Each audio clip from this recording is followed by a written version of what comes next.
ಒಂದ್ಸಲ ದುರ್ಯೋಧನ ಕೃಷ್ಣನನ್ನ ತನ್ನ ಅರಮನೆಗೆ ಅತಿಥಿಯಾಗಿ ಕರೀತಾರೆ. ಆದರೂ ಕೂಡ ಕೃಷ್ಣ ಅದನ್ನ ನಿರಾಕರಿಸಿ ವಿದುರನ ಗುಡಿಸಲಿಗೆ ಅತಿಥಿಯಾಗಿ ಹೋಗ್ತಾರೆ. ಯಾಕೆ ಹಾಗೆ ಮಾಡಿದ್ರು, ಏನ ಕತೆ ಅಂತ ಅಂದ್ರೆ, ಕೃಷ್ಣನಿಗೆ ಊಟ ಬಡಿಸಬೇಕು ಅನ್ನುವಂತಹ ಒಂದು ಆಸೆಯಿಂದ ದುರ್ಯೋಧನ ಒಂದು ಆಮಂತ್ರಣವನ್ನು ಕೊಡ್ತಾರೆ. ನಮ್ಮ ಅರಮನೆಗೆ ಬನ್ನಿ, ಚಿನ್ನದ ತಟ್ಟೆಯಲ್ಲಿ ನಿಮಗೆ ನಾವು ಊಟ ಬಡಿಸಬೇಕು ಅಂತ.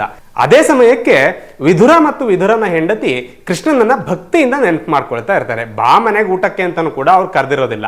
ಆದ್ರೆ ಕೃಷ್ಣ ಅಚಾನಕ್ಕಾಗಿ ಅರಮನೆಯನ್ನ ಬಿಟ್ಟು ವಿದುರನ ಗುಡಿಸಲಿಗೆ ಹೋಗ್ತಾರೆ. ಗುಡಿಸಲಿಗೆ ಹೋದ ನಂತರದಲ್ಲಿ ನನಗೆ ತಿನ್ನಕ್ಕೆ ಏನಿದೆಯೋ ಅದನ್ನೇ ಕೊಡಿ ಅಂತ ಕೃಷ್ಣ ಕೇಳ್ತಾರೆ. ಅಚಾನಕ್ಕಾಗಿ ಕೃಷ್ಣ ತಮ್ಮ ಗುಡಿಸಲಿಗೆ ಬಂದಾಗ ಏನ್ ಮಾಡಬೇಕು ಅಂತ ವಿದುರ ಮತ್ತು ಅವ್ರ ಹೆಂಡತಿಗೆ ಕೈಕಾಲೇ ಆಡೋದಿಲ್ಲ.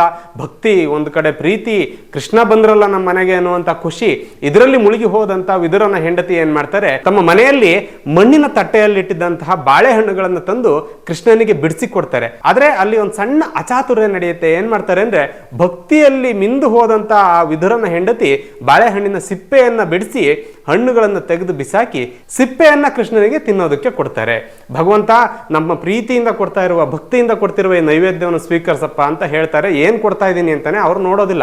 ಕೃಷ್ಣನು ಕೂಡ ಬಹಳ ಪ್ರೀತಿಯಿಂದ ಆ ಸಿಪ್ಪೆಗಳನ್ನೇ ತಿಂದು ಮುಗಿಸ್ತಾರೆ. ತಿಂದಾದ ನಂತರ ವಿದುರ ಸಡನ್ ಆಗಿ ನೋಡ್ತಾರೆ, ಅಯ್ಯಯ್ಯೋ ಬಾಳೆಹಣ್ಣುಗಳೆಲ್ಲ ಇಲ್ಲೇ ಬಿದ್ದಿದೆ, ಅಂದ್ರೆ ಕೃಷ್ಣನಿಗೆ ನಾವು ಬಾಳೆಹಣ್ಣಿನ ಸಿಪ್ಪೆಗಳನ್ನು ಕೊಟ್ಟಿದೀವಲ್ಲ ಅಂತ ಹೇಳಿ ಹೆಂಡತಿಯ ಮೇಲೆ ಕೂಗಾಡ್ಲಿಕ್ಕೆ ಶುರು ಮಾಡ್ತಾರೆ. ಆಗ ಕೃಷ್ಣ ಹೇಳ್ತಾನೆ, ಕೂಗಾಡ್ಬೇಡ, ನನಗೆ ಬಹಳ ರುಚಿಯಾಗಿತ್ತು ನೀವು ಕೊಟ್ಟಂತ ಬಾಳೆಹಣ್ಣಿನ ಸಿಪ್ಪೆ. ನೀವು ಏನು ಕೊಡ್ತಾ ಇದ್ದೀರಿ ಅನ್ನೋದು ನನಗೆ ಮುಖ್ಯ ಅಲ್ಲ, ಹೇಗೆ ಕೊಡ್ತಿದ್ದೀರಿ, ಯಾವ ಭಾವನೆಯಿಂದ ಕೊಡ್ತಿದ್ದೀರಿ ಅನ್ನೋದು ಅಷ್ಟೇ ನನಗೆ ಮುಖ್ಯ ಅಂತ.